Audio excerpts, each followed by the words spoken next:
이 시기에 필요한 리더십은요, 희생의 리더십입니다. 내가 죽어야 돼요. 내가 살려고 하는 게 아니라 내가 죽어야 됩니다. 그 시기가 지금인데 이 희생의 리더십을 나타내는 사람이 지금 아무도 없습니다. 우리는요, 예수님이 하신 말씀을 기억할 필요가 있습니다. 마태복음 16장 25절입니다. 함께 있습니다. 누구든지 제 목숨을 구원하고자 하면 잃을 것이요 누구든지 나를 위하여 제 목숨을 잃으면 찾으리라. 아멘. 누구를 위하여 목숨을 잃어야 찾습니까? 하나님을 위하여 목숨을 잃으라는 거예요. 나를 위하여라고 하셨잖아요. 하나님을 위해서 목숨을 던지는 사람들, 그 사람들이 그리스도인이에요. 그랬을 때 모두가 다 살게 된다는 겁니다. 오늘 우리에게 주시는 주의 말씀은 누가복음 2장 41절에서 52절의 말씀입니다. 다 같이 자리에서 일어나서 한 목소리로 하나님을 경외하는 마음으로 같이 봉독합니다. 그의 부모가 해마다 6월절이 되면 예루살렘으로 가더니 예수께서 12살 되었을 때 그들이 이 절기의 관례를 따라 올라갔다가 그 날들을 마치고 돌아갈 때 아이 예수는 예루살렘에 머무셨더라. 그 부모는 이를 알지 못하고 동행 중에 있는 줄을 생각하고 하루길을 간 후 친족과 아는 자 중에서 찾되 만나지 못하매 찾으면서 예루살렘에 돌아갔더니 사흘 후에 성전에서 만난즉 그가 선생들 중에 앉으사 그들에게 듣기도 하시며 묻기도 하시니 듣는 자가 다 그 지혜와 대답을 놀랍게 여기더라. 그의 부모가 보고 놀라며 그의 어머니는 이르되 아이야 어찌하여 우리에게 이렇게 하였느냐? 보라 내 아버지와 내가 근심하여 너를 찾았노라. 예수께서 이르시되 어찌하여 나를 찾으셨나이까? 내가 내 아버지의 집에 있어야 될 줄을 알지 못하셨나이까 하시니 그 부모가 그가 하신 말씀을 깨닫지 못하더라. 예수께서 함께 내려가사 나사렛에 이르러 순종하여 받드시더라. 그 어머니는 이 모든 말을 마음에 두니라. 예수는 지혜와 키가 자라가며 하나님과 사람에게 더욱 사랑스러워 가시더라. 아멘. 오늘 우리에게 주시는 주의 말씀입니다. 자리에 앉아주시기 바랍니다. 할렐루야. 하나님의 은혜와 평안이 우리의 믿음 가운데 있기를 원합니다. 또 우리의 삶 가운데 부어지기를 원합니다. 이 말씀이 능력이 되어서요, 이 혼란스러운 세상 아닙니까? 이 세상을 살면서도 우리가 나아갈 길을 잃지 않았으면 좋겠습니다. 빛 대신 주님을 따라가는 우리의 삶이 되기를 간절히 축원합니다. 예수님이 하나님의 아들로서 이 땅에서 활동하신 기간은 공식적으로는 3년입니다. 그것을 우리는 공생애라고 부르죠. 그런데 활동하실 때가 되어서 갑자기 뚝 떨어지신 건 아니에요. 그 전에도 계속 계셨습니다. 아기로 오셨죠. 아기로 오셔가지고 어린이가 되셨고 또 청소년기를 거쳐서 우리가 그 중2 알죠? 그 나이 때 되면 청소년 방황하고 막 그러잖아요. 똑같이 겪으셨어요. 북한의 김정은이 중2 때문에 못 쳐들어온다고 벌써 15년 전부터 그러고 있잖아요. 요즘도 중학교 2학년들 무섭습니다. 그런데 그런 청소년기를 예수님도 똑같이 겪으셨습니다. 그리고 성인이 되셨습니다. 우리처럼 사람으로 성장하신 후 30살에 이 공생애를 시작하신 거예요. 이 공생애를 시작하시기 전 30년은 어떤 삶을 사셨을까요? 사람들의 삶을 똑같이 체휼하시면서 아들로서, 형제로서, 또 공동체의 일원으로 그 삶을 사셨습니다. 예수님은 어떤 가정에서 자라셨을까요? 아버지는 요셉, 어머니는 마리아였고 마태복음 13장 55절을 보면 형제들도 나와요. 동생으로는 남자가 4명이 있었습니다. 그리고 여자는 몇 명인지 모르지만 그 들이라는 복수형을 쓰고 있어요. 그 말씀을 보면은. 그러니까 2명 이상이었던 거예요. 예수님까지 포함해서 최소 7명의 형제들이 예수님과 함께 있었습니다. 그 중에 예수님이 장남이셨습니다. 가정 형편은 좋지 않았을 거라고 추측을 합니다. 살던 마을이 나사렛이라는 동네입니다. 이 동네는요, 시골이에요. 깡촌이라고 아주 흔히 그런 동네입니다. 아버지 요셉의 직업은 목수예요. 이 목수가요, 근데 대우받는 직업이 아닙니다. 가난한 동네에 살았고요. 그리고 보수가 적은 직업을 갖고 있었습니다. 그러니까 제대로 이제 교육을 받기 어려웠을 것이다. 그리고 입에 풀칠하기도 어려웠을지도 모른다. 그런 추측을 신학자들이 합니다. 더군다나 이 아버지 요셉이 일찍 죽은 것 같이 추측이 돼요. 왜냐하면 오늘 본문에는 요셉이 나옵니다. 근데 이후에는 나오질 않아요. 예수님이 10대 후반때나 20대 초반에 죽은 것으로 추정을 해요. 왜냐? 예수님이 목수가 되셨으니까. 아버지가 안 계시니까 이 아버지의 뒤를 이어서 가족의 생계를 책임지는 입장이 되었습니다. 이걸 봤을 때 그렇게 유복한 가정은 아니었을 것이다. 우리가 말하는 전형적인 흑수저 가정이 아니었을까 그렇게 예상을 합니다. 당연히 이 교육받을 기회도 제한되었을 거예요. 삶이 바쁘면 이 교육을 할 시간이 없잖아요. 돈도 없고요. 시간도 없어요. 전 가족이 다 나가가지고 일을 해야 되니까 누가 누구를 교육을 합니까? 못하죠. 신분이 낮고 가난하고 교육받기 어려운 그런 시대를 살고 계셨어요. 그런데 예수님의 공생애를 보면 너무나 이상해요. 너무나 지혜로우세요. 똑똑하십니다.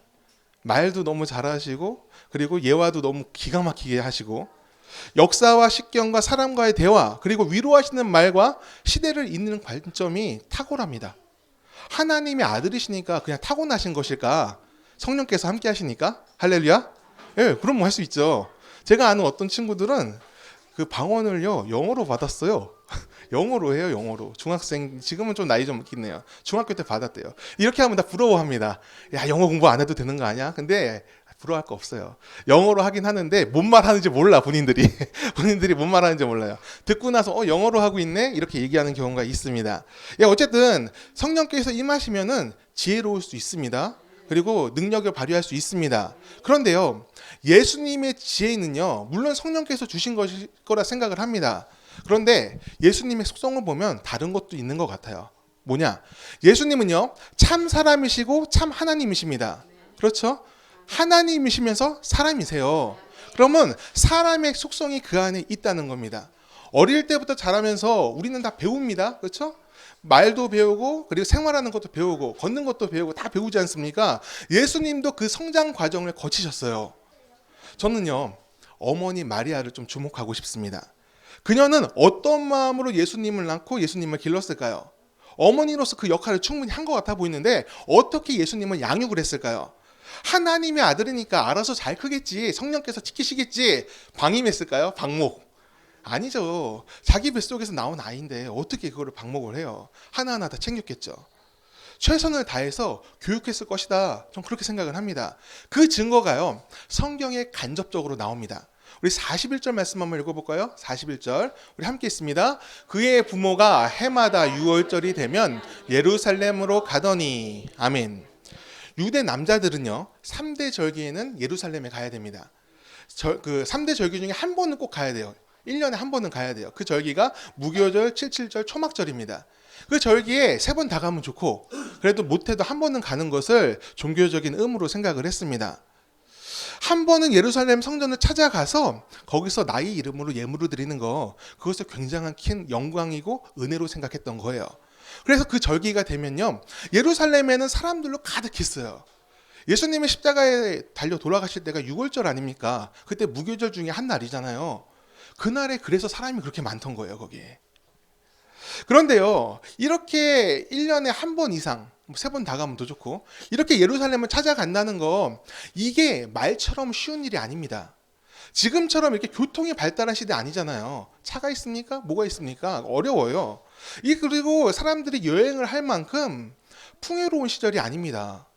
뭐 잘 사는 사람들이야 상위 1% 이상, 그럼 풍요로웠겠죠. 그런 지배층은 풍요로웠겠죠. 하지만 많은 사람들은 그렇지가 못했어요. 이 당시에 예수님의 시대의 실업률이 몇 퍼센트인지 혹시 아십니까? 40%예요. 10명 중에 4명이 아무 직업이 없는 겁니다. 마태복음 25장을 보면 포도원의 비유 나오죠. 포도원의 주인이 새벽 6시에 가서 일꾼들을 모아오죠. 근데 몇 시간 나가서 계속 모아와요. 여러분, 왜 모아왔다 생각하십니까? 사실 지혜로운 포도 주인이라면 처음 나갔을 때 하루 동안 일할 사람을 충분히 구해왔을 거예요. 이 사람도 그랬을 거예요. 근데 몇 시간 나가서 9시에도 나가고 12시에도 나가고 3시에도 나가고, 심지어는 문 닫기 1시간 전 5시, 오후 5시에 가서 일꾼들을 구해온 것은 자비를 베푼 거예요. 어떤 자비냐? 거리에서 놀고 있는 사람들, 그날 돈을 못 벌면은 굶어야 되는데 그런 사람들을 위해서 포도원 주인이 자비를 베풀어 준 거예요. 그런 시대입니다. 이 시대가. 그런 시대에서 예루살렘까지 여행을 한다고요? 이거 쉬운 일이 아닙니다. 어려운 일입니다. 그래도 종교적인 그 마음이 강한 사람들이 많잖아요. 유대인들은. 이걸 지켜야 되는데, 그럼 어떻게 매년 예루살렘으로 갔느냐? 못 갑니다. 정확히 얘기하면 못 가요. 가족 중에 일부, 뭐 아버지나 장자만 가거나 아니면은 그 마을에서 가는 사람한테 부탁을 하는 거예요. 요번에 예루살렘 가신다며요. 그렇다면 나의 이름으로 봉헌을 좀 해주세요. 재물을 좀 올려주세요. 이런 식으로 부탁을 하는 겁니다. 다 갈 수가 없으니까. 그렇게라도 이 종교적인 의무를 또 믿음을 실천하려고 했어요. 시간적으로 재정적으로 예루살렘 순례는 이처럼 쉬운 일이 아니었습니다. 그런데요, 요셉과 마리아는요, 가족을 다 데리고 갑니다. 이거 엄청난 일이에요. 오늘 본문을 보면 친척들하고 함께 간 것 같아요. 예수님이 안 보이니까 다른 친척하고 오고 있겠지 그렇게 생각을 했다고 그래요. 함께 순례를 떠난 거예요. 엄청난 일인 거예요. 한두 명도 아니고 다 같이 간 겁니다. 작정하고 맘먹고 순례를 계획했던 거예요. 온 가족이 이 성지순례 가려고 그동안 모아왔던 자금들을 다 털어 넣었을 겁니다. 오늘날도 이 성지순례 간다는 거 쉬운 일이 아니잖아요. 예루살렘 성지순례 갈 때 보통 얼마 드는지 혹시 아십니까? 제가 가끔 얘기했었는데 400만 원 정도 들어요. 예수님의 가족이 최소 몇 명이라고 했죠? 9명이라고 했잖아요. 그러면 400 곱하기 9하면 3,600만 원이 나와요. 한 번에 그렇게 털어서 가는 겁니다. 이거는 최소예요. 최소 3,600만 원. 가족이 더 늘어나면 더 많이 드는 겁니다. 큰맘 먹고 일을 치른 거예요. 이 가게에도 굉장히 부담이 됐을 텐데 또 사는 것도 넉넉하지 않았는데 그냥 대표자만 아버지나 아니면 예수님만 보내지 왜 이렇게 갔느냐, 왜 온 가족이 순례를 왔을까? 필요했으니까 간 겁니다. 그게 필요하니까. 요셉과 마리아는 예수님이 하나님의 말씀을 존중하는 삶을 살길 바랬습니다. 곧 율법 아래 사는 거, 그것을 바로 교육을 했던 거예요. 성지순례를 마치고 돌아가려 할 때 예수님이 사라지십니다. 그래서 둘은요, 정신없이 주님을 찾아다녀요. 그 어린 예수님을 찾아다닙니다. 그런데 찾았어요. 찾은 장소가 어딥니까? 성전 안이었어요. 예수님은 그 성전 안에서 율법 학자들하고 대화를 하고 계셨어요. 무엇에 대한 대화냐? 말씀에 대한 대화를 하고 계셨어요. 어릴 때부터 지혜로우셨다, 범상치 않으셨다, 이렇게 해석을 할 수도 있어요. 어릴 때부터 성령께서 함께 하셨기에 지혜로우셨다. 하지만 다른 해석도 있을 수 있어요. 성장 과정에서 이미 말씀을 가까이 하는 교육을 받으셨던 거예요. 여러분, 말씀 교육은요, 쉽지가 않습니다. 다 해보셔서 알잖아요. 말씀 하나 아이 암송시키려면 잦은 당근을 베풀어야 돼요. 그런데 이 어린아이가 율법학자들하고 말씀을 얘기하고 있어요. 물론 예수님이긴 하죠. 그럼에도 불구하고 우리가 생각할 수 있는 것은 이미 말씀을 가까이 하는 훈련이 되어 있다는 거예요. 부모님하고 그 말씀에 대해 얘기한 적이 있는 거예요. 그러니까 이것이 가능했던 것이죠. 어렵고 삶이 바쁜 부모들입니다. 가족들의 생계를 유지해야 되니까요. 하지만 그런 와중에서도 자녀들에게, 특별히 사랑하는 예수님께 말씀을 전하는 것, 가르치는 것을 잊지 않은 겁니다. 예수님은 공생애 중에 율법에 대해서 이렇게 말씀을 하세요. 마태복음 5장 17절 제가 읽어드리겠습니다. 내가 율법이나 선지자를 폐하려 온 줄로 생각하지 말라. 폐하러 온 것이 아니요 완전하게 하려 함이라. 아멘. 예수님은 이 하나님의 말씀, 이 말씀을 사랑하셨습니다. 사랑하니까 포기할 수 없고 사랑하니까 완전하게 되어야 되는 거예요.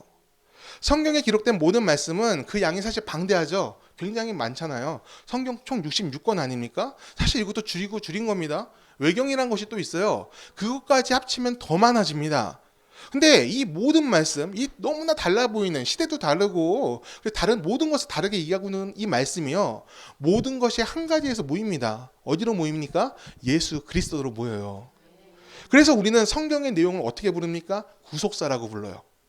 하나님께서 세상을 예수 그리스도를 통해서 구원하셨다. 이 책의 내용이 그것이다. 이렇게 구속사라고 정리를 합니다. 여러분, 예수님이 어떻게 그 하나님의 뜻, 구원의 뜻을 이루셨습니까? 말씀을 포기하지 않고 사랑하는 마음으로 이루셨습니다.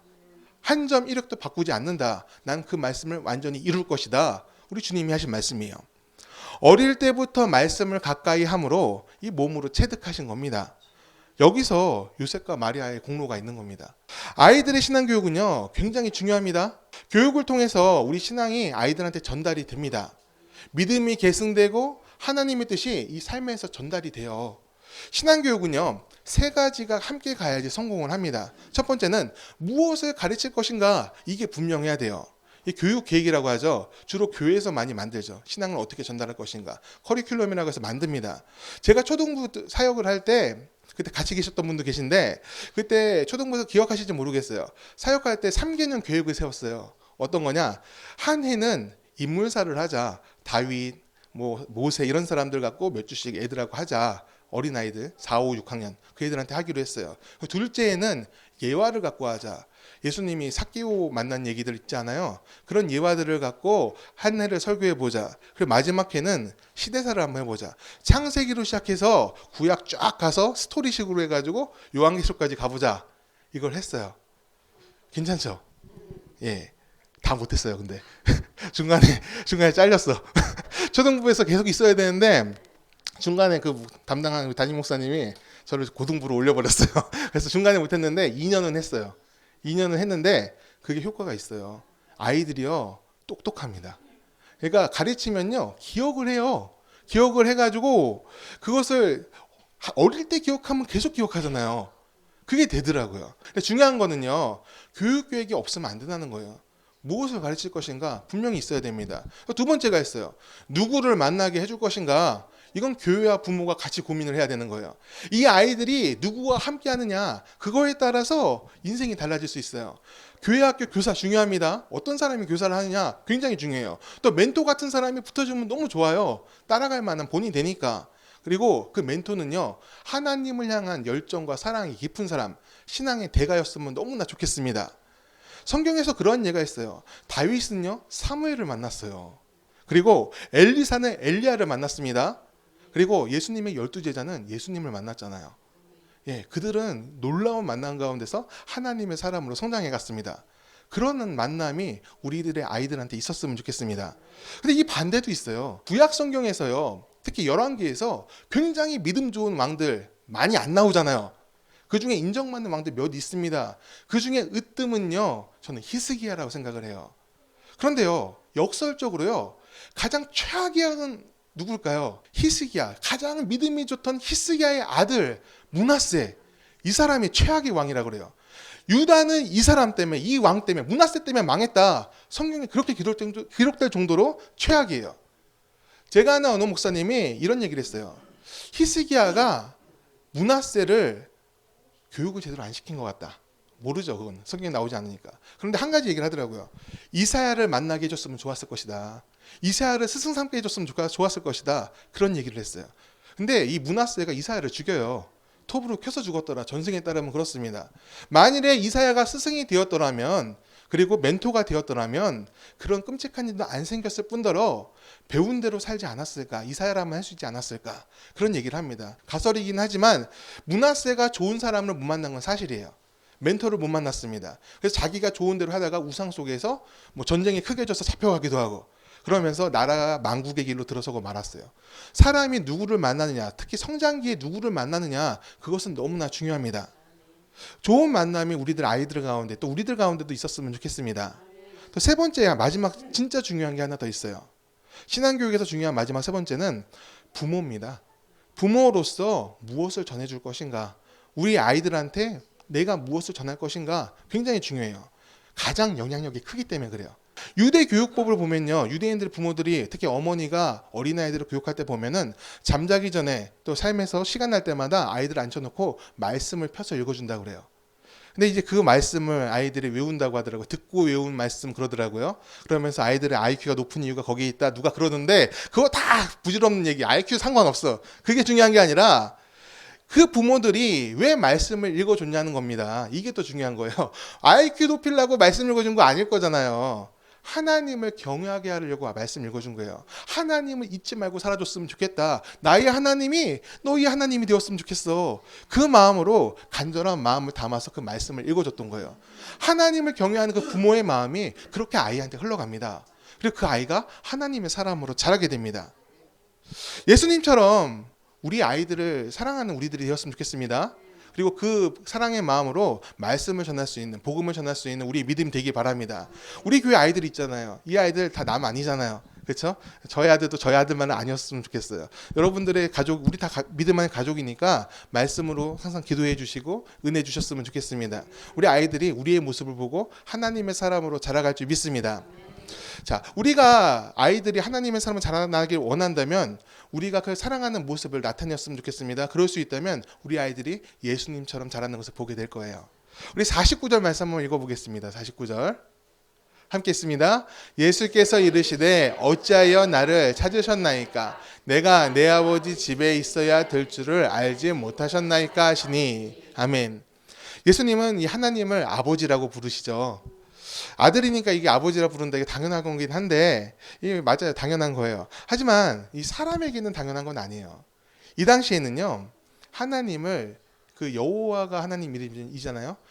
그 번역에 따라서는 야훼라고 읽기도 해요. 근데 그거를 쓰질 못했습니다. 글자에도 못 썼어요. 두려워서. 어찌 감히 하나님 이름 쓰냐 그러면서 아도나이라고 쓰고 막 그랬다고 하더라고요. 그래서 예수님께서는 아버지라고 부르고 계세요. 아버지. 이거 엄청난 일이에요. 어찌 감히 하나님을 아버지라고 부르냐고. 이런 말을 들을 수 있는, 뭐 불경죄 아니면 신성모독이 될 수 있는 그런 사건인 겁니다. 그런 시대, 이 시대가 그런 시대예요. 그런데요, 성경을 보면요, 사람이 아버지, 하나님의 아버지라고 부르는 거, 그건요, 하나님께서 원하시는 일이기도 했어요. 시편 89편 26절 말씀 우리 함께 잠깐 보겠습니다. 그가 내게 부르기를 주는 나의 아버지시요 나의 하나님이시요 나의 구원의 바위시라. 아멘. 다윗이 주님을 이미 아버지라고 부르고 있어요. 주님께서 그러라고 하셨다, 이 얘기를 합니다. 나를 아버지라 부르라, 이게 하나님의 뜻이에요. 아버지란 호칭은 이 관계를 나타내는 뜻인 동시에 친밀함을 드러내는 호칭입니다. 그냥 신이 아닌 겁니다. 수호신 아닌 겁니다. 나와 함께 하시는 나의 아버지, 이렇게 되는 거예요. 나를 있게 하신 나의 아버지, 이렇게 되는 겁니다. 저는 하나님의 아들임으로 그럴 수 있다는 것과 동시에 예수님이 아버지라 부를 수 있다는 거, 하나님의 아들이니까 그럴 수 있다, 이거와 동시에 부모로서 내려왔다는 생각이 들어요. 요셉과 마리아가 그렇게 신실하게 살고 있던 거예요. 하나님을 친밀하게 여기며, 단순히 신처럼 멀리 여기는 게 아니라 가까이 있는 존재로 여기면서 동행하고 있는 거였습니다. 그러니까 그것을 보고 예수님이 배우신 거예요. 친밀함은 사실 거저 생기는 게 아닙니다. 아버지와 아들이어도요, 친밀하지 않을 수 있습니다. 오랫동안 함께하며 신뢰가 쌓일 때 친밀함이 비로소 생깁니다. 우리는 요셉과 마리아가 어떤 사람인지 알아볼 필요가 있어요. 먼저 마리아를 보면 그는 처녀로서 예수님을 잉태하지 않습니까? 근데 이 당시에 혼인하지 않은 여자가 아이를 갖는다고? 이거는 돌에 맞아 죽을 만한 죄인 거예요. 근데 마리아는요, 담대해요. 아이를 숨어야 되잖아요, 사실. 아이를 가졌으니까, 난 결혼도 안 했는데 아이를 가졌으면 몸을 숨겨야 됩니다. 근데 담대합니다. 이 겁이 없어서 그런 건 아닙니다. 가브리엘 천사가 나타났어요. 나타나서 하나님의 말씀을 전합니다. 너의 잉태함은 성령으로 된 것이니 두려워하지 말라. 그러니까 두려워하지 않는 거예요. 주님이 함께 하시니까 그 결과의 선함까지도 믿으면서 오늘 내가 불안하지 않을 수 있습니다. 그 믿음을 마리아가 삶으로 나타납니다. 이해하지 못할 과정을 겪고 있지만 그럼에도 신뢰함으로, 하나님을 신뢰함으로 그것을 이겨냈습니다. 요셉도 마찬가지입니다. 그는 마리아하고 조용히 관계를 끊으려고 그랬어요. 약혼한 사이잖아요. 그런데 마리아가 임신을 했다는 얘기를 들은 겁니다. 그러니까 조용히 관계를 끊으려고 그랬어요. 이거 여기서 굉장히 신사인 거예요, 이 사람이. 옛날 그 시절은 돌로 쳐서 죽인다고 했잖아요. 마리아가 죽을까봐 그런 겁니다. 그냥 끊어버리면은 분명히 소문나가지고 마리아가 돌로 쳐서 도로에 맞아 죽을 텐데 죽으면 안 되니까 조용히 끊어내려고 한 겁니다. 그런데 그런 그에게도 가브리엘 천사가 나타나서 두려워하지 말고 마리아를 데려오라고 얘기해요. 또 이 말씀에 순종해서 데려옵니다. 그 아이가 누군지 이미 알고 있어요. 천사가 얘기해줬어요. 하나님의 아들이라고 얘기를 해줬어요. 요셉은요, 그 말씀을 두려워하면 동시에 경외함으로 받습니다. 자신을 향한 은혜로 생각을 해요. 두려움을 이기고 앞으로 나아갑니다. 요셉 입장에서는요, 굉장히 큰 선택을 한 겁니다. 아기 예수로 인해서 그 삶이 완전히 달라져 버렸어요. 헤롯한테, 그 당시에 최고 권력자가 헤롯이잖아요. 이 헤롯한테 위협을 당해서 애굽까지 피난을 가야 했습니다. 돌아온 후에도 자기 고향으로 못 갑니다. 나사렛 촌동네로 가가지고 거기서 몫으로 살아야 됐습니다. 숨어 살아야 됐던 거예요. 그리고 하나님의 아들을 자신의 아들로 뒀잖아요. 여러분, 나의 아들이 하나님의 아들이다 그러면 어떠시겠습니까? 부담스럽지 않으십니까? 그럴 수 있어요. 충분히. 함부로 할 수 없고 그럴 수 있어요. 근데 그 두려움까지도 충분히 감당을 했어요. 모시고 살았다 그런 뜻이 아닙니다. 예수님이 목수 되신 것을 보면 아버지와 아들의 관계가 어떠했는지 알 수가 있어요. 아버지를 물려받는다는 게 무슨 뜻이 있습니까? 할 일이 없어서 그것을 합니까? 아니요. 아버지의 삶이 좋아 보일 때 존경의 마음을 품게 되고 그가 하던 일도 나의 것으로 보게 됩니다. 제가 신학 때 들어가면요, 1학년에 이제 들어가 보면 그렇게 목사님 아들들이 많아요. 장로님 아들들도 그렇게 많아요. 너무 많아요. 그런데 그 중에 상당수는요, 자기의 의사하고 반해서 왔습니다. 그 할아버지가 바쳤다도 있어요. 그렇게 바쳤어. 번제도 아니고 바쳤대. 3대가 목사라서 나도 목사해야 된다고 이러면서 온 친구도 있습니다. 그렇게 올 수도 있어요. 근데 그 중에는요, 아버지가 너무나 존경스러운 친구도 있어요. 마찬가지로요, 예수님의 목수가 되셨다는 것은 생계수단이 그것만 있어서는 아닙니다. 나사렛 동네에 그 근처에 무슨 큰 호수가 하나 있죠? 갈릴리 호수가 있잖아요. 많은 사람들이 거기 가서 물고기를 잡았습니다. 그거 할 수도 있던 거예요. 일거리를 구한다면 다른 일 할 수 있습니다. 더 돈 되는 일 할 수 있습니다. 하지만 예수님은 목수를 택하셨어요. 왜? 아버지가 그것을 하고 계셨으니까. 아버지가 일을 하실 때 옆에서 도왔던 거예요. 배웠던 거예요. 아버지가 좋으니까 같이 따라다녔던 거예요. 그러니까 아버지의 관계가 나쁘지가 않았어요. 하나님의 계획 때문에 자신의 계획이 틀어지고 인생이 피곤해질 수 있다. 요셉과 마리아가 충분히 그럴 수 있었습니다. 하지만 두 사람은 전부 다 그렇게 생각하지 않았어요. 아기 예수가 축복임을 기쁨으로 받았어요. 순종함으로 받았습니다. 함께함으로 이뤘습니다. 삶에 두려운 요인들이 분명히 많았습니다. 두려운 게 너무나 많았어요. 하지만 하나님이 함께 하시면 그것이 담대함으로 바뀌었습니다. 그래서 예수님을 키울 수가 있었습니다. 그 친밀함은 예수님께서 또 예수님에게도 전해지고요. 하나님을 아버지라 부르는 것을 조심하는 그 시대에도 아버지라 부를 수 있는 담대함으로 나아갔습니다. 이게 맞죠. 그리고 그 하나님이요, 오늘 이곳에서 예배하는 저와 여러분들의 아버지가 되십니다. 아버지세요. 우리 같이 한번 이렇게 얘기해 볼까요? 하나님 나의 아버지. 네, 이 아버지란 말이 어색하지 않았으면 좋겠어요. 왜냐하면 우리가 가질 수 있는 최고의 기쁨이기 때문입니다. 하나님이 우리의 아버지 되십니다. 우리 하나님은요, 좋은 아버지십니다. 나를 사랑하시고 나를 이끌어주시고 나를 보호해주시는 분이십니다. 그 사랑의 친밀함이 우리에게 있기를 간절히 축원합니다. 항상 주님을 바라보고 아버지라 부르며 기도하는 우리가 되기를 간절히 축원합니다. 우리 52절 말씀 우리 다시 한번 읽겠습니다. 52절입니다. 예수는 지혜와 키가 자라가며 하나님과 사람에게 더욱 사랑스러워 가시더라. 아멘. 예수님은 사랑받고 자라셨습니다. 누구에게 사랑받았냐? 하나님과 사람에게 사랑을 받으셨어요. 여러분, 사랑받고 자란 아이는 건강하다, 이런 얘기 들어보셨습니까? 예. 어떻게 보면 이게 가장 좋은 교육 방법이에요. 사랑을 쌓아주는 겁니다. 그런 아이는 건강하게 자라요. 마음이 건강하고 그리고 생각이 건강해집니다. 행동도 바르고요. 그럼 그 사랑, 우리가 채워줘야 되는 그런 사랑이 무엇일까? 저는 아낌없이 주는 것, 또 아껴주는 것, 그리고 지켜주는 것이라 생각을 합니다. 진심으로 진정성 있게 그 마음을 절하는 거, 그게 바로 사랑이에요. 그래서 사랑의 다른 말은 희생입니다. 희생은 이 무조건적인 건 아닙니다. 상대를 존중함이 있어야 돼요. 아무리 상대를 위한다고 해도 상대가 원치 않는 것, 그것을 막 밀어넣는다. 그것은 희생이 아니라 강요가 될 수도 있어요. 그 사람한테 진짜 위한 것인가? 그 사람이 그걸 간절히 원하는가? 파악할 필요가 있어요. 아이에 대한 부모의 희생도 그래요. 잘못하면 강요가 될 수가 있어요. 우리나라에서 공부 잘한다는 아이들이요, 전부 의사가 되고 싶어 합니다. 그렇죠. 전교 1등 하면 의사가 될 거라고 해. 요번에 수능 만점 받은 친구가 있어요. 일반고 다니는 친구인데 그 친구가 의대를 안 간대요. 그거에 와, 사람들이 박수를 쳐주더라고. 왜 그럴까요? 다 의대 가니까 그런 거예요. 그러면 한 가지 생각해 볼 거 있어요. 왜 그 아이들은 공부 좀 잘한다고 그러면 왜 다 의대 가려고 할까요? 돈을 많이 버니까. 근데 그 아이들이 왜 어떻게 알았을까요? 돈 많이 버는 거. 뉴스 보고 알았나? 아니요. 집에서 미는 겁니다. 공부 좀 잘하네. 왜 안 의사하면 되겠다. 안정적이고 전문직이고 끝까지 갈 수 있으니까. 그러면서 돈도 많이 벌잖아. 얘기해 주는 거예요. 여러분, 근데 생각 한번 좀 해봤으면 좋겠어요. 어떤 사람이 의사 돼야 될까요? 의사는 누가 돼야 돼요? 전교 1등이 의사 돼야 되나요? 될 수도 있죠. 근데 뭐 자기 공부는 잘할 테니까. 의사는요, 기본적으로 사람을 살리는 사람이 돼야 돼요. 사람을 살리는 것에 기쁨이 되는 사람이 의사가 돼야 돼요. 이게 FM 아닙니까? 매뉴얼대로 가면 그거죠. 사람을 살리기 위해서 공부 열심히 하는 의사, 이런 사람이 우리한테 필요합니다. 돈을 많이 번 데서 의사가 되었어요. 그런데 내가 돈을 많이 버니까 사람을 살리고 있더라. 이거 너무 이상하잖아요. 사람을 살리기 위해 의사가 되었다. 이게 맞지 않습니까? 이거 바뀌면 안 됩니다. 목사도 그래요. 여러분, 어떤 사람이 목사가 되어야 됩니까? 사람의 영혼을 하나님께로 인도하는 사람이 목사가 되어야 돼요. 진심인 사람이 목사가 돼야 돼요. 가식 있으면 안 돼요. 목사는 투명해야 됩니다. 거짓이 아닌 진실함으로, 탐욕이 아닌 내려놓음으로 세상을 사는 사람들, 그런 사람들이 목사가 되었으면 좋겠습니다.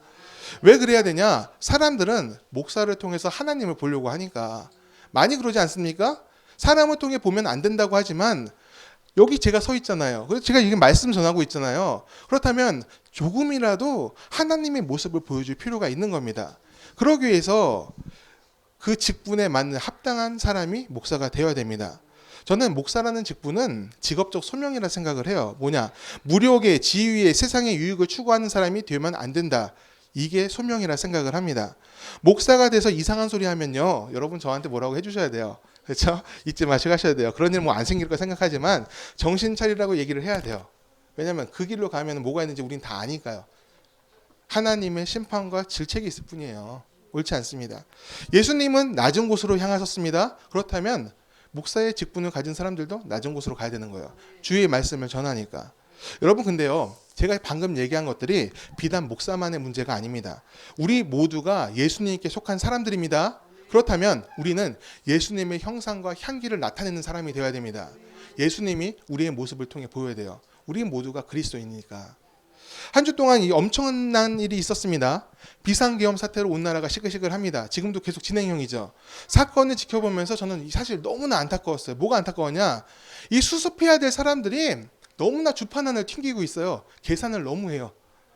사욕에 치우쳐서 점점 나라가 혼란 속으로 들어가는 것 같아서 지금도 너무나 안타깝습니다.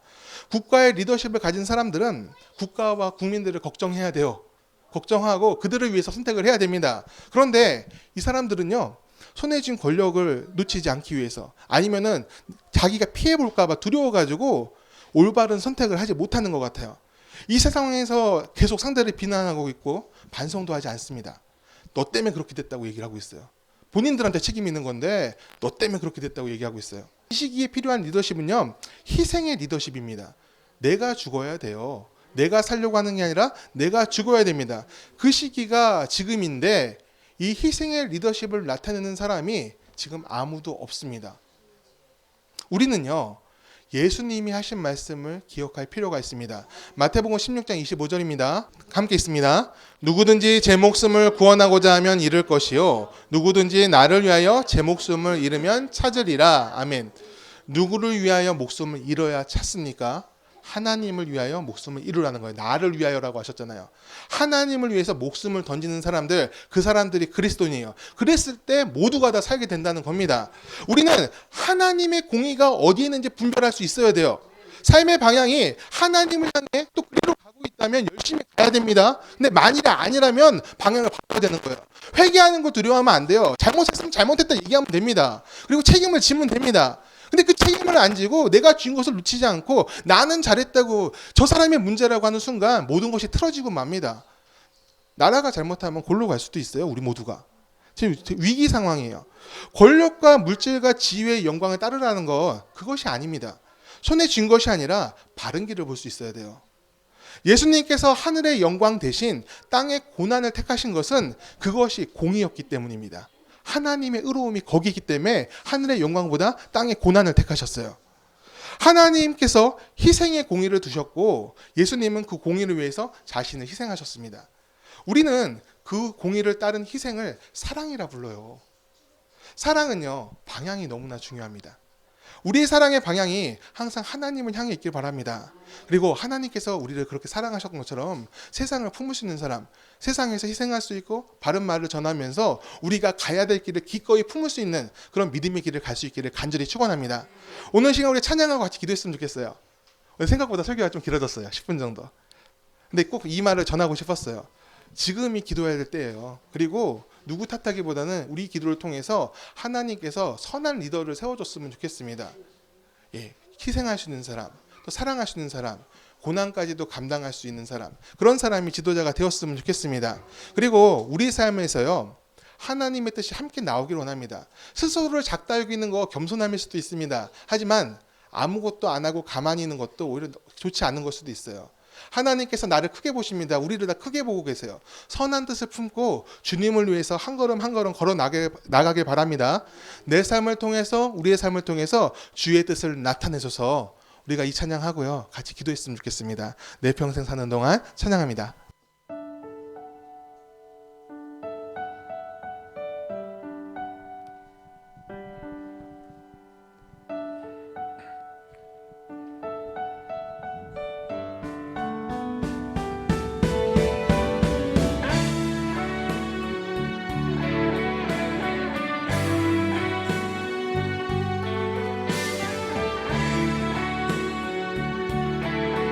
마음을 모아 찬양합니다. 내 평생 사는 동안, 내 평생 사는 동안 주 찬양하리.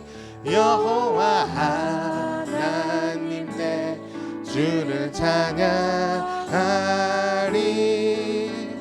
주님을 묵상하니 즐겁 떠나 내 영혼 주 안에서 참 기쁘리. 내 평생 사는 동안,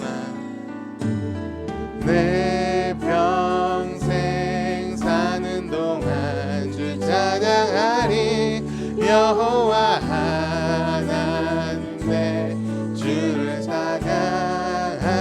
주님을 묵상하니, 주님을 묵상하니 즐겁 떠나 내 영혼 주 안에서 잠기. 내 영혼아 주님을 송축하라. 내 영혼아 주님을 송축하라. 내 영혼아 주님을 찬양하라. 내 영혼아 주님을 송축하라. 내 영혼아 주님을 찬양하라.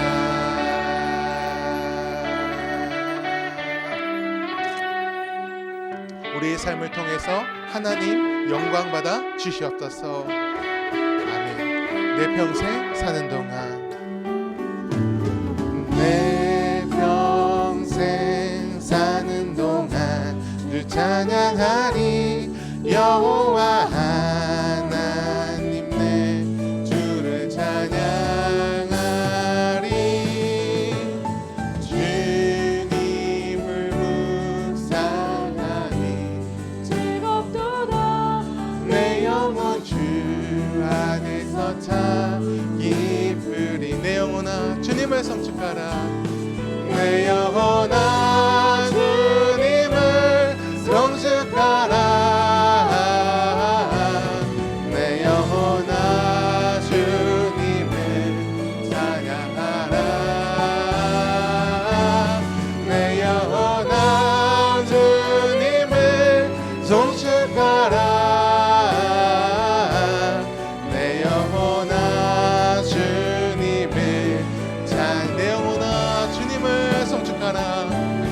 내 영혼아 주님을 송축하라.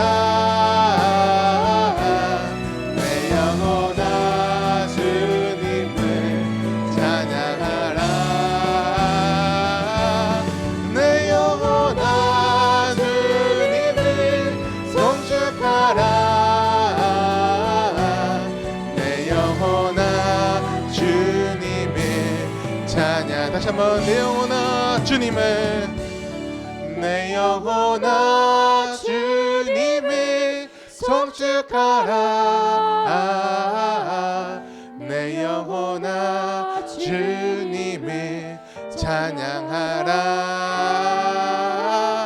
내 영혼아 주님을 송축하라.